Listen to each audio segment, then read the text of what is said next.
Eis que o Banco Central, agora à noite após o pregão, aumentou a taxa de juros em 1 ponto percentual, intensificou o aumentar da taxa de juros, aumentou a taxa de juros acima do que era esperado pelo mercado de 0,75, então tende a ser uma notícia negativa. Só que no meio disso o mercado está vendo uma coisa aqui meio que inusitada como positiva, né? Por isso que a bolsa acabou subindo ali no fim do pregão, já vou falar disso, mas olha só, nós somos praticamente a única economia do mundo, aqui as das principais, que está aumentando a taxa de juros nesse momento. Na pandemia todo mundo aumentou, nós fomos o primeiro aqui a aumentar, e aí a gente começou a descer, fomos também um dos primeiros a começar a descer, e agora a gente voltou a subir por conta do descontrole fiscal que está totalmente aqui perdendo o rumo, tá? Inclusive com o absurdo do pacote de corte de gastos vindo com um anúncio de um gasto posteriormente, né? Absurdo. Bom, nós estamos agora então a taxa de 12,25, estamos ali próximos do topo pós-pandemia de 13,75. Será que a gente vai chegar naquela taxa de juros que algumas corretoras estão falando de 14, de 14,25, de 14,5? Olha, eu não duvido disso, tá? Outro ponto que tem sido muito comentado é a dominância fiscal. Na minha visão, ainda não estamos nisso. Eu já vou falar disso, tá? Mas primeiro é importante entender aqui por que a bolsa deu uma disparada. Foi o negócio aqui do Lula, né? Teve ali um negócio que vai ter que fazer uma cirurgia ali na quinta-feira, amanhã, né? Só que acontece, o Ciro Ibanez falou que já era esperado e tudo mais, mas o mercado fica aqui com a expectativa. O anúncio aqui, ó, essa coisa saiu às 16h30, o mercado ficou sabendo um pouquinho antes, né? E o que aconteceu foi que o dólar despencou, o dólar despencou aqui, você pode ver que tipo uns 5 minutos antes começou a despencar, 2,2%, e aí a gente vê aqui o dólar então estava numa trajetória altíssima, né? Com flexibilização de regras fiscais, temos aqui essa gastança, rombo fiscal, déficit primário, déficit de tudo quanto é jeito. O Ibovespa hoje também, ó, a gente vai ali no fim do pregão ali, ó, deu uma disparada de 2,5% do horário que saiu ali, é bizarro, né? O cara teve o anúncio, a bolsa disparou. Se ele fizer esses anúncios que vai fazer cirurgia todo dia, quem sabe a bolsa dá uma disparada, o dólar volta ali para os R$4, né? Tudo pode acontecer na expectativa aqui do mercado, eles estão otimistas com isso. Bom, mas o que faz essa decisão da taxa de juros aumentar em 1% é a economia aquecida, o PIB ainda subindo, né? O câmbio, que está nessa disparada, estava acima de R$6 antes da notícia da cirurgia do Lula, né? E a política fiscal, que é o principal, uma baderna acontecendo. É gastos infinitos, né? Que, cara, não tem como você levar essa política fiscal desse jeito. Que país vai ser bem sucedido assim? O Milei lá na Argentina, a primeira coisa que ele fez foi o controle de gastos. Ele já assume falando, vamos diminuir esses ministérios daqui. Primeira coisa que ele faz, Lula, a primeira coisa que ele faz, vamos inflar, vamos colocar um monte de ministério inútil aqui.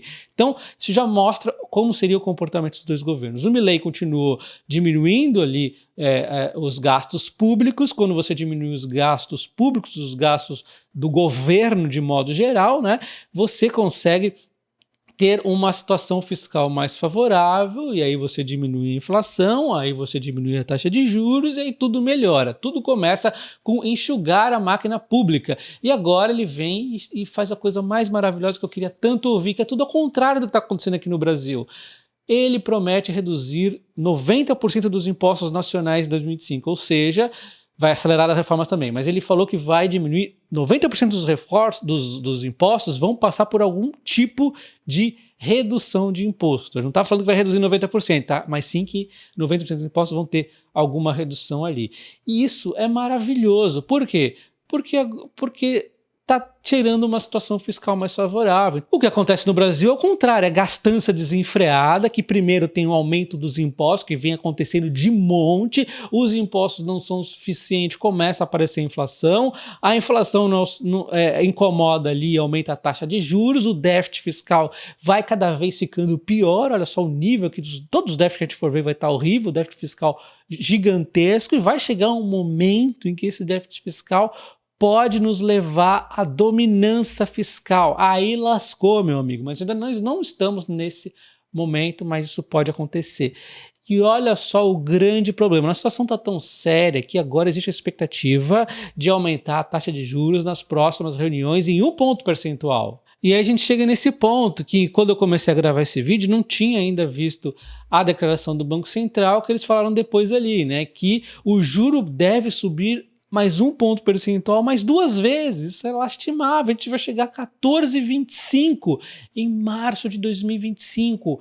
Estamos caminhando cada vez mais próximo para dominância fiscal. Vai chegar uma hora que isso aqui não vai fazer efeito. Peraí que a gente já chego lá, já comento isso. Então olha só, o Banco Central disse o seguinte: diante do cenário mais adverso para a convergência da inflação, o comitê teve em se confirmando o cenário esperado, o ajuste de mesma magnitude nas próximas 2 reuniões. Então, se manter assim, vai fazer mais 2 aumentos assim. A magnitude total do ciclo de aperto monetário será ditada pelo firme compromisso de convergência da inação à meta e dependerá da evolução da dinâmica da inflação. Então, está dependendo da inflação e está dependendo também do governo tomar alguma medida aqui, né? Uma boa medida foi essa questão da cirurgia do Lula, já diminuiu um pouco o dólar, que deve dar uma ajudadinha, porque o dólar é um dos itens aqui que acaba impactando na inflação ali, né? Porque como nós podemos ver, a nossa inflação está em 4,87, que é acima do teto ali de 4,5. A gente tem que voltar isso aqui para o 4,5 e está com risco de continuar aumentando. E aí existe uma preocupação no mercado. Será que nós vamos entrar em dominância fiscal, que é o momento onde nem mesmo a taxa de juros consegue surtir efeito na inflação, tá? E aí, por enquanto, também vejo que não. O pessoal ainda ontem falou ali, ó, o Brasil ainda não entrou em dominância fiscal, mas a política do Banco Central está começando a perder efeito, diz economista-chefe do Citibank. Nós temos ali a expectativa de aumentar até 14,25. Meus amigos, então amanhã tende a ser um dia difícil da Bolsa, a não ser que saia alguma notícia ali em relação, né, vocês estão vendo ali o que está acontecendo com o Lula, mas enfim, é um cenário bastante preocupante aqui para o Brasil, tá? Mas aí eu me pergunto, será que ter a taxa de juros recorde lá da época do governo Dilma é tão surpreendente assim, já que nós temos um déficit nominal recorde, maior do que o déficit ali da época da pandemia?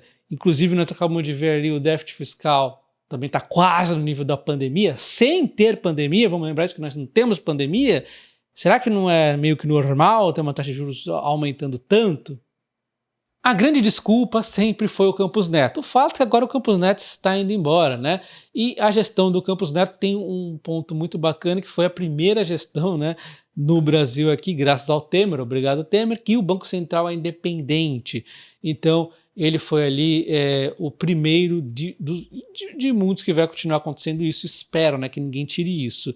Ele trouxe algumas novidades bacanas, ele não, né, o Banco Central nesse período trouxe uma novidade bacana, que foi o Pix realmente mudou bastante aqui as nossas vidas, né, e trouxe uma coisa que eu não gosto nada, né, que é esse negócio do Drex, que está avançando com isso, que eu acho odiosa essa ideia, mas é assim, o Banco Central de modo geral, o que mais ali tem a ver realmente com a nossa preocupação é a questão ali da taxa de juros, né? Se não vai marretar essa taxa de juros da marra. Então, como a gente pode ver aqui, o Banco Central já está dominado pela esquerda, ali foi sendo nomeado ano a ano aí, aos poucos os novos nobres, né? Agora acaba de entrar aqui mais, e aí agora nós só temos 2 do Banco Central que foram indicados pelo Bolsonaro. E aí eles vão sair ali em 2025, onde vai ficar totalmente indicado pela esquerda. E, na verdade, não tem problema, porque esses nomes que estão indicados, eles, até o momento pelo menos, eles estão sendo unânimes na decisão. Então, essa falácia de que é o Campos Neto, cara, tá aqui. Todas as decisões de taxa de juros foram unânimes, exceto, né, quando o Galípolo entrou ali, que ele não concordou, deu uma assustada realmente. O pessoal da esquerda do Banco Central estava de um lado, da direita estava de outro, mas depois já se uniu. Naquela época, inclusive, pegou bem mal para o mercado começou a ver um Banco Central dividido, né? Começou a colocar dúvidas se o Galípolo não ia marretar a taxa de juros na marra no futuro, que é pior, se você baixa a taxa de juros na marra, você entra ali numa situação de inflação desesperadora. A Turquia tem muito a nos ensinar em relação a isso, né? Então, olha só, temos aqui todas as decisões unânimes e agora mais uma decisão unânime, tá? Bom, então de fato a notícia é meio negativa, né? Mas nada também tão surpreendente, já que a gastança do governo vem aí já há um tempo. Mas diga amanhã, o que você acha que vai acontecer? A bolsa vai cair ou vai subir? Tem também a questão do Lula ali envolvida, né? E considere também assistir o meu vídeo de transmissão paulista, vou deixar o vídeo aqui do lado, também o card aqui em cima, que foi um vídeo bem bacana que eu fiz mais cedo. Inclusive é importante eu destacar que naquele vídeo eu não falei sobre os dividendos que devem sim continuar na empresa tranquilo, com 75% de payout, e também não comentei da indenização de 2,5 bilhões que vai acontecer em algum momento e também a redução de 200 milhões de despesa que ela tem junto com a decisão da indenização, deve vir junto ali essa redução. Mas ainda assim dá para você ver que é um case bem tranquilo, tá? Um abraço e até o próximo vídeo. Valeu!